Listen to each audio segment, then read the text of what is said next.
e pela realidade de estrutura racista que a gente vive no nosso país, que a gente não pode aceitar. E aí, falando desse momento que a gente vive agora, que é momento de eleições, que é momento de pensar em quem vai legislar por nós, a gente não pode aceitar candidatos que silenciem a causa racial. A gente não pode aceitar pessoas que dizem que isso não existe, que isso é mimimi. Pensar efetivamente em políticas públicas, porque a gente está falando de um Estado que age ativa e sistematicamente para nos silenciar, para que a gente não exista. Exato. A gente não tem o poder de ir lá apagar a lei, pegar uma borracha, ir lá apagar e escrever de novo. Mas a gente tem o poder de escolher pessoas um pouco melhores para poderem fazer isso pra gente. Sabe? A gente tem na mão o poder de escolher representantes melhores. Sabe? Então a gente tem que usar esse poder com consciência, porque se a gente colocar qualquer um lá, a situação vai piorar e muito. Porque sim, gente, pode sempre piorar, sabe? Então, eu acho que a gente tem que pesquisar muito sobre os candidatos que a gente tá vendo por aí. Gente, é presidência, é senado, tudo, deputado federal, senador, todos. Tem que pesquisar muito bem e não é também ficar votando branco, ficar votando nulo que vai resolver a situação. Ah, não, porque aí eu me abstenho e eu não tenho que escolher candidato nenhum. Tá, você vai se abster de viver aqui?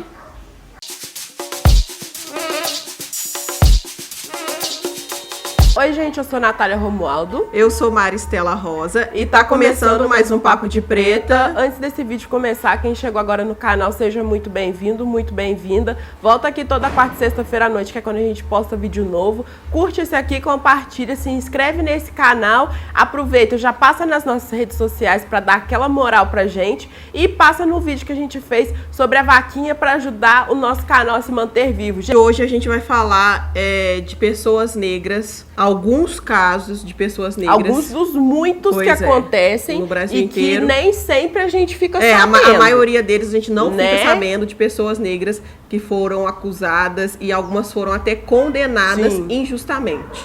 A gente teve muito recentemente PMs confundirem o guarda-chuva de um homem negro da periferia com um fuzil, e aí ele foi alvejado e assassinado por policiais. O nome desse homem negro que foi morto é Rodrigo Alexandre da Silva Serrano. Ele esperava a família dele chegar quando ele levou 3 tiros. Ele é morador da favela do Chapéu Mangueira. Ele tem 26 anos. Ele é casado, era casado há 7 anos e tinha 2 filhos, um de 4 anos e outro de 10 meses. Segundo moradores, policiais da unidade de polícia pacificadora da comunidade teriam atirado no homem por ter confundido o seu guarda-chuva com um fuzil. Quando você é uma pessoa negra, inclusive de periferia, o quanto você está vulnerável, assim, o quanto nem mesmo portar um guarda-chuva porque está chovendo, o quanto até isso te deixa vulnerável mesmo, assim, a ponto de você perder a sua vida por um guarda-chuva. Eu lembro que o Spartacus fez um vídeo, parceria com a AD e outro criador negro de conteúdo, falando sobre a questão da intervenção militar e como pessoas negras deveriam ou poderiam se proteger. E aí eles falavam justamente da questão de guarda-chuvas muito grandes e toda essa questão. E aí muita gente achou que era exagero. Nossa, mas guarda-chuva... E aí tá a prova de que não é exagero. A gente tem que exagerar sim pra se proteger. Sabe? Nunca é um exagero. Não, quanto mais a gente fizer, sabe, é melhor pra gente poder se resguardar mesmo. O que as pessoas realmente encaram como um exagero pode significar a perda da nossa vida ou então da nossa liberdade. A gente tá falando de um Estado brasileiro que nos mata. Tem o caso de um técnico de telecomunicações que foi preso porque o nome dele era o mesmo nome de um bandido, assim, que estava sendo procurado.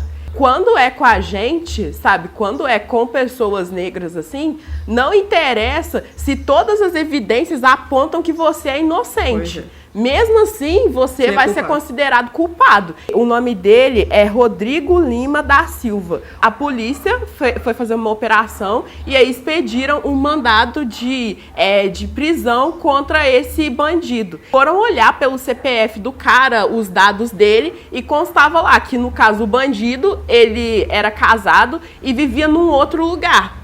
Só que aí a polícia foi na casa do técnico de telecomunicações, que era um cara solteiro, sabe? Que morava, tipo, no outro extremo da cidade, sabe? E aí foram lá e prenderam o cara. Foram lá fazer o reconhecimento, falaram, gente, não é esse Rodrigo. E mesmo assim a polícia deixou ele preso. Ele ficou preso 1 semana, foi acusado de chefiar uma quadrilha de roubo de carga.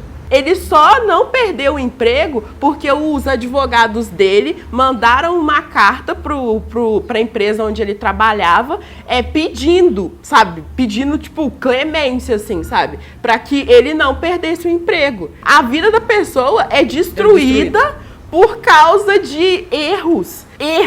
E a gente tá falando de casos aqui no Brasil, tá, gente? Todos os casos relatados aqui. Se isso fosse com uma pessoa branca... Gente, isso nunca foi com uma pessoa branca. Nossa! Quantos desses erros acontecem com uma pessoa branca, de olhos verdes, azuis, uma moradora de Copacabana, Ipanema? Eu não sei se vocês chegaram a ver esse vídeo. Num trem em São Paulo, uma mulher branca que acusa um imigrante negro de ter roubado o celular dela. Ela tá no trem, tem várias pessoas em volta, e ela de repente mexe na bolsa dela e ela pega a capinha do celular vazia. E ela vira pro homem negro, ele tem uma pele bem escura, e fala, cadê meu celular? Aí ele fala, como assim, cadê meu celular? Não sei. E aí dá pra ver que ele é imigrante por conta da fala dele. Ele tem um sotaque, parece que ele fala francês, enfim. E ela afirma categoricamente, você pegou meu celular, eu quero que você me devolva. E aí quando ela mexe um pouco, ela pega o celular. Tava na bolsa dela o tempo todo. Eu sabia o desfecho, eu sabia o que ia acontecer, eu sabia que ela ia encontrar, mas mesmo assim, cara, aquilo foi me dando uma agonia tão grande, ela gritando com ele e ela afirmando categoricamente, você pegou meu celular. E aí o cara fala assim, pô, o que te fez achar que foi ele que pegou? Tem um monte de gente aqui em volta, por que foi ele? E principalmente quando a gente ia para a universidade, que o ônibus é mais lotado, sempre que eu conseguia lugar, eu tinha mania de oferecer para segurar a bolsa de outra pessoa e tal. Só que assim, depois de um caso que eu vi aqui em Juiz de Fora, que aconteceu, muito parecido com esse, eu virei e falei, cara, tipo, desculpa, mas eu não consigo fazer isso mais, sabe? Muitas vezes a gente deixa de repente, cometer atos de gentileza como esse, de segurar a bolsa pra pessoa quando ela tá no ônibus, mas assim, a gente tem que se proteger, porque se a gente não fizer isso, sabe, a gente pode se ferrar e muito. Outro caso foi o do jovem Hércules Menezes Santos, 23 anos. Ele viu a vida dele ser destruída também de forma abrupta. Tudo aconteceu porque ele foi acusado, junto com outro cara, de roubar um carro em Nova Iguaçu. Aí a única prova que foi usada para poder incriminar o menino foi que ele era amigo em uma rede social do receptador das rodas do veículo. Ele ficou um ano preso, 1 ano, 1 mês e 2 dias na prisão. Depois disso, né, depois desse 1 ano e pouco de prisão, aí a polícia reconheceu que não tinha provas suficientes e soltou ele. Aí ele perdeu o emprego, ele perdeu a namorada, ele perdeu tudo. Porque ele ganhou foi 1 ano de cadeia. Por ser amigo do cara que tinha... Amigo no Facebook, né, gente? Que não é amizade. Quantos contatos você tem no Facebook? E, gente, até esse negócio de Facebook é perigoso demais. Pra gente, tudo é perigoso. Sim! Vamos falar de um caso também recente, que é o caso da Bárbara Quirino, mais conhecida como a Babi, e como a justiça a condenou sem provas. Mais uma, né? Dessa vez uma mulher negra condenada sem provas. É a Bárbara Quirino de Oliveira, ela tem 20 anos, e no dia 4 de novembro de 2017, o Wesley Victor Quirino de Souza, o irmão dela, de 19 anos, e um primo, o William Wagner de Paula da Silva, de 24 anos, foram acusados de roubo de automóveis. A Babi não tinha relação com o crime, mas mesmo assim foi levada pelos policiais até a delegacia e fotografada. E depois disso, depois que ela foi fotografada, as imagens dela vazaram de forma ilegal. Olha. Vazaram para o Facebook, grupos de WhatsApp, e também ela foi colocada no Brasil Urgente como criminosa. Colocaram fotos do irmão, do primo, e colocaram fotos dela também, mesmo depois de já terem comprovado que ela não tinha relação com esse crime. Depois que essas fotos foram vazadas ilegalmente, pessoas brancas que tiveram carro roubado na Zona Sul de São Paulo disseram ter reconhecido uma jovem negra, e uma dessas testemunhas disse que achou bem familiar por conta dos cabelos, porque a Babi tem um cabelo cacheado, um cabelo volumoso. Bárbara foi presa no dia 15 de janeiro deste ano, acusada de participação, portanto, em 2 roubos. Um no dia 10 de setembro de 2017, que vitimou um casal, e outro no dia 26 de setembro, contra 2 irmãos.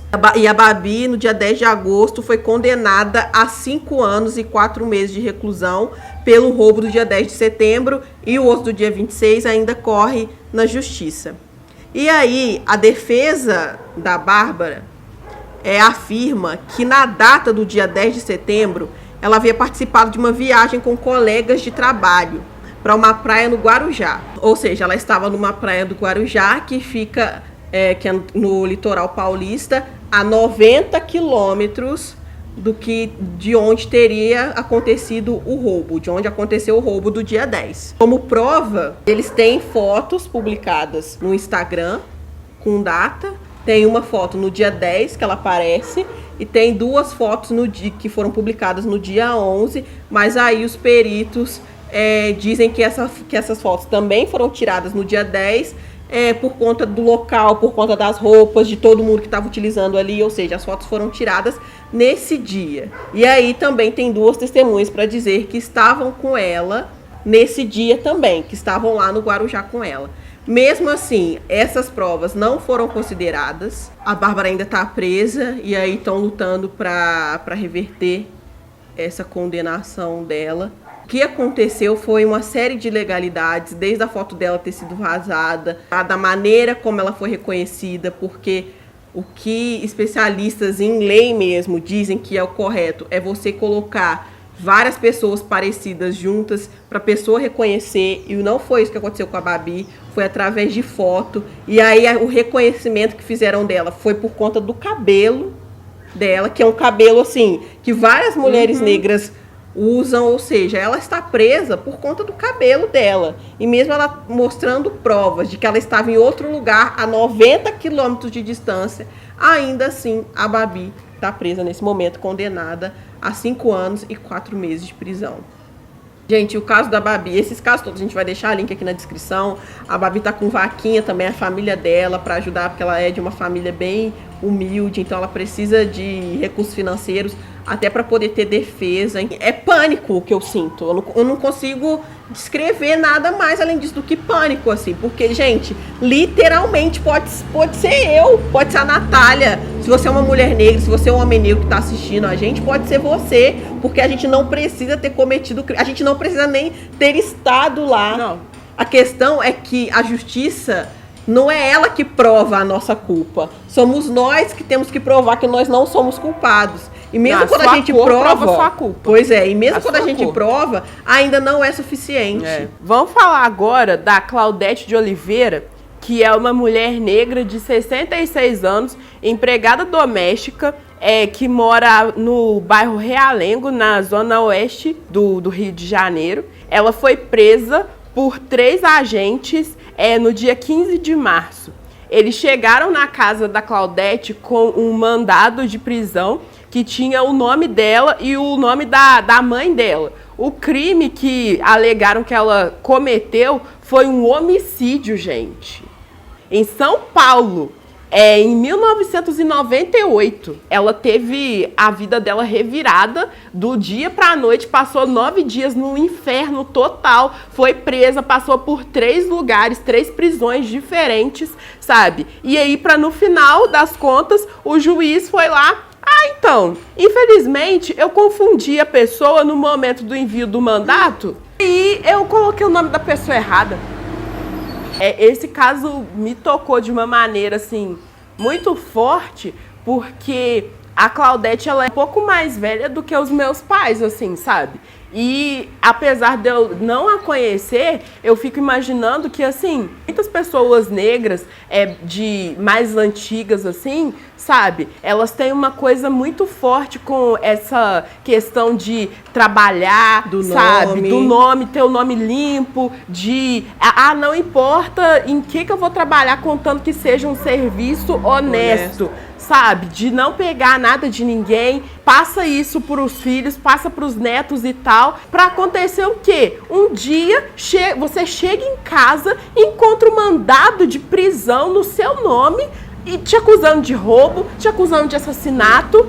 Como é que pode? A pessoa levou a vida toda para poder construir tudo com muito suor, com muito sacrifício, para aí vir um juiz do nada. Sabe, do nada, escreve seu nome errado, você vai preso por assassinato e, ops, desculpa, foi mal.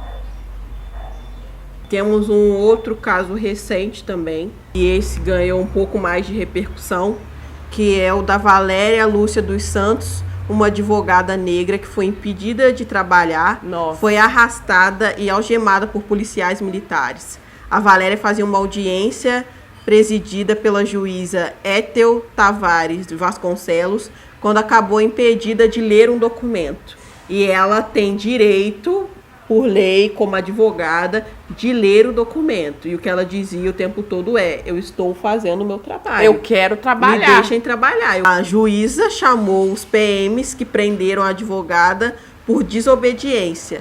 Por conta dessa violência que ela sofreu, agora o TJRJ determinou que todas as audiências sejam filmadas, uma antiga reivindicação da classe. Porque muita gente ficou assim, mas o que ela fez?